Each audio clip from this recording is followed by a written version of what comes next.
One India Housel நேர்கள் அனைவருக்கும் மறுநோட வணக்கம். ஓகே, வேர்ல்டு T20யோட கிட்டத்தட்ட எண்டு ஸ்டேஜுக்கு வந்துட்டோம். முக்கியமாக சொல்ல போனோம்னா இப்போ வந்து ஒவ்வொரு குரூப்லேயுமே ஒவ்வொருத்தவங்களுமே தகுதி ஆகிட்டு இருக்கிறாங்க. India, Australia, West Indies, South ஆஃப்ரிக்காவை தொடர்ந்து இன்னைக்கு மேட்ச்சில் ஆப்கானிஸ்தான் வின் பண்ணதுனால ஆப்கானிஸ்தான் வந்து குவாலிஃபை ஆகிருக்கிறாங்க. ஸோ இந்த ஒரு விஷயம் மூலமாக நியூசிலாந்தோட 2014 2024 வரைக்கும் அந்த ஒரு குவாலிஃபிகேஷனுக்கான ஸ்ட்ரீக் வந்து முடியுது. இன்ஃபேக்ட் வந்து விராட் கோலியும் கேன் வில்லியம்சனும் not a stats wise it's not a comparison, but as a captain வைஸாக பார்த்தீங்கன்னா விராட் கோலி அஸ் அ பிளேயராகவும் Kane Williamson as a player and கேப்டனாகவும் Virat Kohli also player and கேப்டனாகவும் ரெண்டு பேருமே வந்து one of most unluckiest cricketers in the world அப்படின்னு சொல்லிக்கலாம். பிகாஸ் வந்து ஒரு தரமான ஒரு ரெண்டு பிளேயர்கள் ஃபேப் ஃபோர்னாலே நமக்கு Joe route, Steve Smith, Kane Williamson, அது போக வந்து பார்த்தீங்கன்னா நம்ம விராட் கோலி, இவங்க எல்லாருமே வந்துடுவாங்க. அதில் இந்த ரெண்டு பிளேயர்களுக்கு மட்டுமே வந்து என்ன ஒரு துரதிருஷ்டவசம்னே தெரியல. விராட் கோலி ஒரு சைடு கொஞ்சம் ஓரம் வச்சுட்டு கேன் வில்லியம்சனுக்கு வருவோம். கேன் வில்லியம்சனை பொறுத்த வரைக்கும் பார்த்தீங்கன்னா அவரோட கேப்டன்ஷிப் ஆரம்பித்ததுலேருந்து அவருக்கு 2021 டெஸ்ட் சாம்பியன்ஷிப் மட்டுமே வந்து கிட்டத்தட்ட ஒரு கைவசமாக இருக்குது. அதுதான் எப்படி சொல்கிறது, அதுவுமே வந்து ஒரு டாக்டிக்கலான மூவ் படி போயிருக்கிறாங்க. முக்கியமாக கெயில் ஜேமிசன் மாதிரி, நீல் வேக்னர் மாதிரி ஒரு தரமான ரெண்டு சூப்பரான பவுலர்கள். கெயில் ஜேமிசன் தரமான பவுலர்னா எஸ், அந்த வருஷத்தில் ஆர்சிபிக்கு எதிராக ஆர்சிபி கூட விளையாண்டுக்கிட்டு இருந்தார். அவர் போஸ்ட் மேட்ச் ப்ரெசன்டேஷன்லேயே சொல்லியிருப்பார், விராட் கோலி கூட எனக்கு நிறைய நெட்ஸில் போகிறதுக்கு டைம் கிடச்சதுனால எனக்கு அது இங்கே இன்டர்நேஷ்னல் யூஸ் ஆச்சு அப்படின்னு. அப்போ பார்த்தீங்கன்னா வந்து இந்த ஒரு காரணம் மூலமாக அந்த இடத்துல வந்து வேர்ல்டு டெஸ்ட் சாம்பியன்ஷிப் 2021 நம்ம இழந்திருக்கிறோம் அப்படின்றது வந்து குறிப்பிடத்தக்க வேண்டிய விஷயம். அது போக வந்து பார்த்தீங்கன்னா கேன் வில்லியம்சன் ஒட்டுமொத்த கேப்டன்ஸ்லையும் இன்க்ளூடிங் ஐபிஎல் ஆல்சோ அவருக்கு வந்து பெருசாக ட்ராஃபீஸ்ன்றது இப்படி தான் வந்து ஜீரோவில் தான் வந்து நிற்கிது. ஸோ அந்த வேர்ல்டு டெஸ்ட் சாம்பியன்ஷிப்பை தவிர பட் மற்றபடி டீம் நியூசிலாந்து டீமுன்னு சொல்லி வச்சிங்கன்னா ஒரு தரமான டீமுங்க. கேன் வில்லியம்சனோட ஒட்டுமொத்த கெரியர் வரலாற்றுலையுமே அந்த மனுஷன் வந்து என்னதாண்டா பண்ணலை உங்களுக்கு அப்படின்ற மாதிரி, எப்படி நம்ம இந்தியாவுக்கு ஒரு விராட் கோலியோ நியூசிலாந்துக்கு ஒரு கேன் வில்லியம்சன், அவரோட கேப்டன்ஷிப்பில் சூப்பரான விஷயங்கள் நடந்தது. நிறையா எக்ஸ்பெரிமெண்டல் பண்ணாங்க, நிறைய பேரை வந்து உள்ளே எடுத்துகிட்டு வந்து நம்பி ஒரு புது டீமே உருவாக்குனார் கேன் வில்லியம்சன். பிரெண்டன் மெக்லமோட ஒரு எரா முடிஞ்சதுக்கப்புறம் கேன் வில்லியம்சனோட ஒரு எரா ஸ்டார்ட் ஆனதுக்கப்புறம் நியூசிலாந்து வந்து ஒரு வேறு விதமாக தென்பட்டாங்க. ஒட்டுமொத்த உலக கிரிக்கெட்டுகளுமே நியூசிலாந்துலாம் ஒரு டீமா அப்படின்னு சொன்னவங்க வாயெல்லாமே வந்து ஆத்தாடி ஐயோ நியூசிலாண்டாடி எப்படியாவது நம்ம அப்செட் பண்ணிடுவாங்கடா அப்படின்னு. முக்கியமாக இந்தியா வர்சஸ் நியூசிலாந்து வந்தாலே கேன் வில்லியம்சன் கேப்டன்சியில் கண்டிப்பாக ஒரு அப்செட் கிடைக்கும் அப்படின்ற ஒரு இதில் கேரண்டியாக இருந்திருந்தாங்க. 2019 அந்த உலகக்கோப்பை செமி ரன் அவுட்டு, அது போக 2021 டெஸ்ட் சாம்பியன்ஷிப்பு, அது போக வந்து பார்த்தீங்கன்னா 2021 ஒரு டிஃபீட்டு, 2023 உலகக்கோப்பையில் மட்டும்தான் நம்ம வந்து ஜெயிச்சிருக்கிறோம். ஆக்சுவலாக அப்படி தான் சொல்ல போனால் அப்படி தான் சொல்லி ஆகணும்.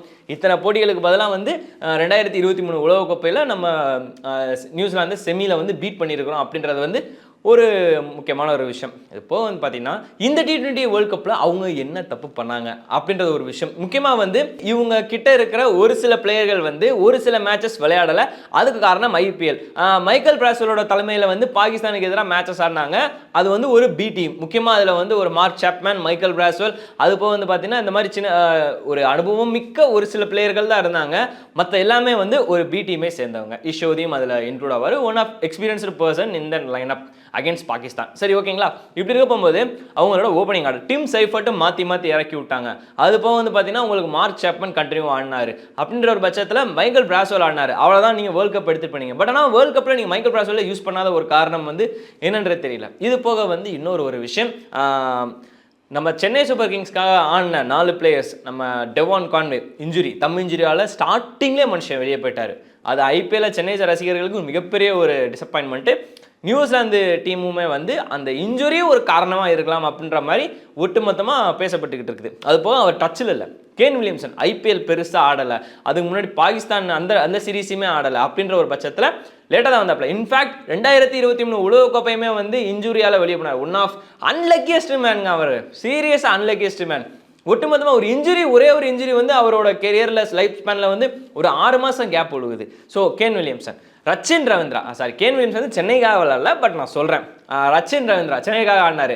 ஃபார்ம் அவுட் ஆனாப்பில் டச்சில் இல்லை. ஸோ அந்த அங்கே எங்கே விட்டாரோ அதோட கண்டினியூட்டி இங்கே ஆச்சு. டேரில் மிச்சலை பொறுத்த வரைக்கும் சென்னை சூப்பர் கிங்ஸ்க்கு ஒரு அசகாய சூரனாக வரணும்னு நினச்சாரு. பட் ஓகே, அங்கங்கே சொல்லிட்டு கொஞ்சம் ஆலமரம் லைட்டாக காற்றுல அசைஞ்சா எப்படி இருக்குமோ அது மாதிரி அங்கங்கே சொல்லிட்டு அங்கங்கே கொஞ்சம் அசைஞ்சு இது பண்ணிக்கிட்டு இருந்தாப்புல. ஸோ இது போக வந்து பார்த்தீங்கன்னா Mitchell Santner Chennai super Kings கடைசி ஒரு சில கட்டத்தில் தான் வந்து மேட்ச் ஆடி கொடுத்தாரு. இது போக கிளென் பிலிப்ஸ் மேட்ச் ஆடலை. அது போக மேட் சாப்மேன் போன Pakistan series ஆடினாப்புல.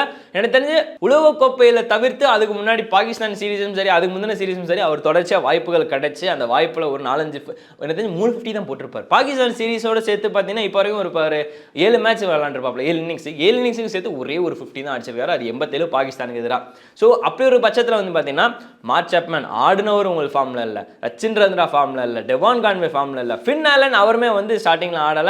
So dim Seifert அப்படின்னு சொல்லி ஓப்பனிங் காம்போ மாற்றுறாங்க. பட் ஃபின் ஆலனும் டெவான் கானும் ஓப்பனிங் வந்ததுக்கப்புறம் இவங்க 2 பேர் தான் ஓப்பனிங் அப்படின்ற மாதிரி ஃபிக்ஸ் ஆயிடுச்சு. ஒன் ஆஃப் கிளாசிக்கல் ஓப்பனிங் சொல்லி நம்மளே வீடியோ பண்ணியிருந்தோம்.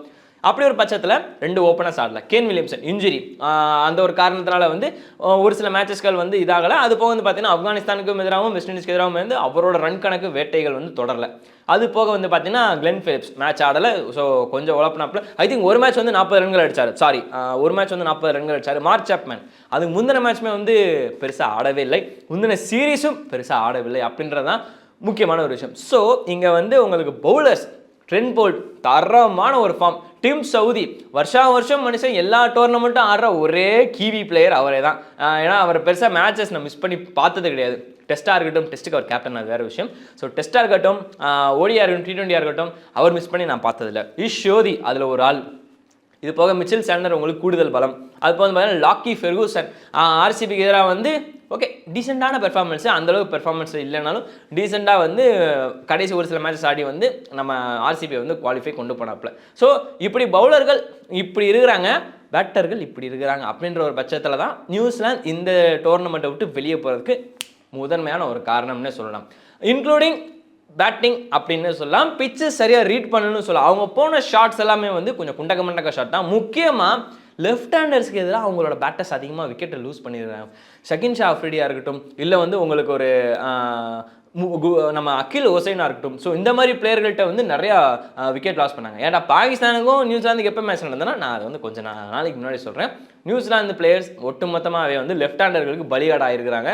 ஸோ அது போக வந்து பார்த்தீங்கன்னா ஸ்பின்னர்களுக்கு எதிராக ஷார்ட்ஸ் வந்து ராங்காக இது பண்ணியிருக்காங்க. ஃபின் ஆலன் வந்து ஒரு இன்சைட் ட்ரை பண்ணால் அது எட்ஜாகி வெளியே போகுது. டெவான் கான்வே வந்து ஒரு ஸ்வீப் ஷாட் ட்ரை பண்ணால் அது வந்து பிட்ச் அப்படின்ற ஒரு விஷயம் முழுக்க 100% உண்மை. பட் எல்லாத்தையுமே வந்து ஒரு குவாலிட்டி பெட்டராக வந்து அப்படி இப்படின்னு சொல்லிட்டு தட்டியாவது ஆடி இருக்க வேணாமா அப்படின்ற மாதிரி விமர்சகர்கள் கிட்ட வந்து விமர்சனம். ஸோ இது போக டெவான் கான்வே அவர் வந்து ஸ்வீப் ஆட போனால் அவருக்கு எட்ஜ் ஆகுது. கேன் வில்லியம்சன் ஒரு கவர் ட்ரைவ் ஆட போனால் அவருக்கு எட்ஜ் ஆகுது. கிளென் பிலிப்ஸ் இழுத்தடிச்சு ஒரு ஷாட்டுக்கு கொண்டு போகணும் ட்ரை பண்ணால் அவருக்கு மிஸ் ஆகுது. மிச்சல் சாண்ட்னர் வெஸ்ட் இண்டீஸ்க்கு தான் கடைசி வரையும் போராடினாப்புல. ஒரு 2 பந்துகள் இருந்தால் மேபி அந்த மேட்ச் வெஸ்ட் இண்டீஸ்க்கு தோற்றுருப்பாங்க. எனக்கு தெரிஞ்சு நியூசிலாந்து வந்து பேக் ஆன் த ட்ராக்னு இருக்கும் அப்படின்ற பட்சத்தில் தான் வந்து பார்க்கப்படுது. இன்னொன்று சொல்ல போனால் ஸ்பின்னர்களுக்கு எதிராக அவங்க விக்கெட் எடுத்துருக்காங்க, நிறைய விக்கெட் விட்டுருக்காங்க. ஒரு இமாது வெசிமா இருக்கட்டும், ஒரு லெஃப்ட் ஹேண்டர். அது போக இந்த ஐபிஎல் ரஷித் கானா இருக்கட்டும், ஒரு ரைட் ஆமர், கொஞ்சம் mystery spinner, leg and off போடுவாப்பில். அது போக வந்து பார்த்தீங்கன்னா வெஸ்ட் இண்டீஸ்க்கு எதிராக அகில் ஹுசைன் அப்படின்ற ஒரு பவுலர்கிட்டையுமே வந்து நிறைய டாட் பால் வாங்கியிருக்கிறாங்க. ஸோ இது எல்லாமே படி பார்த்தா ஒட்டுமொத்த டீமுமே வந்து பேட்டிங்கால் அஃபெக்டாக இருக்கே தவிர இங்கே பவுலிங்கால் எதுவுமே கிடையாது. ஆல்ரவுண்டர் வந்து உங்களுக்கு எக்கச்சக்கமான ஆல்ரவுண்டர் இருக்கிறாங்க. ஜிம்மி ஈஷம் இருக்கிறாரு, ஒரு மிச்சல் சாண்ட்னர் இருக்கிறாரு, அது போக வந்து டேரில் மிச்சல் இருக்காரு, ரச்சின் ரவீந்திரா இருக்காரு. அப்படின்ற ஒரு பட்சத்தில் வந்து நீங்கள் மைக்கேல் பிராசில் மட்டும் ஏன்டா விட்டீங்க? அந்த மனுஷன் தான்டா ஒரு 2 சீரீஸாக வந்து கண்டினியூவாக டச்சில் இருந்தார். அவரே விளையாட வச்சிருந்தா சரி ஒட்டுமொத்த டீமும் உள்ளே அனுப்பிச்சு இதாயிருக்குமே அப்படின்ற ஒரு இது வந்திருக்கும் அப்படின்னு தான் சொல்ல வரேன். ஸோ ஒட்டுமொத்தமாக வந்து பார்த்தீங்கன்னா கிவி ஒரு 2014 24 காலகட்டம் வரைக்கும் ஒயிட் பால் டோர்னமெண்ட்டில் கன்சிஸ்டண்டாக வந்திருக்கிறாங்க, செமிஸை மிஸ் பண்ணாமல் வந்திருக்கிறாங்க அப்படின்றது வந்து முக்கியமான விஷயம். ஆனால் இந்த முறை அந்த விஷயம் நடக்கலை. ஸோ கேன் வில்லியம்சன் அவரோட கேப்டன்சி தலைமையில் இத்தனை வருஷம் தரமாக பண்ணிக்கிட்டு வந்த நம்ம நியூசிலாந்து இந்த தடவை அதை பிளாக் கேப்ஸ்னு சொல்லலாம், இந்த தடவை வந்து செமியில் விளையாடாமல் விட்டு வெளியே போகிறாங்க. ஸோ இது வந்து இந்திய ரசிகர்களில் கேன் வில்லியம்சனை செல்லமாக சிவசாமின்னு அழைக்கப்படுவாங்க. அந்த வந்து ஸ்மைல் வித் பெயின்றது 2019 மனுஷே போரையும் கண்டினியூ பண்ணிகிட்டே வராரு. அவருக்குன்னு வந்தது அப்படி தான் போல. ஸோ ஆக்சுவலாக வந்து அதான் நான் முதல்ல சொன்னேன், விராட் கோலிக்கு இங்கே எப்படியோ அதே மாதிரி நியூசிலாந்து இங்கே ஒரு கேன் வில்லியம்சன் அப்படின்னு தான் சொல்ல வேண்டியது. It's not a joke, it's வந்து ஒரு எமோஷனலாக தான் சொல்கிறேன். ஸோ இப்படிலாம் இருக்க போகும்போது அடுத்த உலகக்கோப்பையில் கண்டிப்பாக வந்து ஏதாவது கொஞ்சம் நியூசிலாந்து பண்ணி தான் ஆகணும் அப்படின்னு தான் சொல்ல வரேன். ஸோ இதுதான் நம்ம ரிவ்யூ. உங்களோட நியூசிலாந்து எங்கே விட்டாங்க அப்படின்றத வந்து உங்களோட கமெண்ட்டை கீழே பண்ணுங்கள். வேற ஒரு வீடியோவில் இந்த அருண் உங்களை சந்திக்கிறேன். அண்டில் தென் வணக்கம்.